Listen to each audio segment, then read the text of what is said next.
وعن أنس رضي الله عنه قال قال رسول الله صلى الله عليه وسلم لما عرج بي مررت بقوم لهم أظفار من نحاس يخمشون بها وجوههم وصدورهم فقلت من هؤلاء يا جبريل؟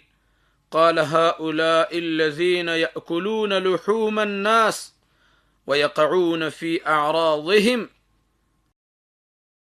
لأنس رضی الله عنه څخه روایت دی چې رسول الله صلی الله علیه وسلم فرمایلی کله چې زه معراج ته بوتلم نو داسې یو قوم سره مخ شوم چې د وسپنې نوکانې وه او په هغو سره یې خپل مخونه او ځانونه څیرې کول.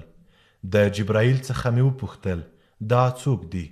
ځواب یې راکړ دا هغه کسان دي چې د خلکو غوښې به یې خوړلې، یعنې غیبت به یې کوه او د خلکو بې عزتۍ او عیبونو پسې به ګرځېدل.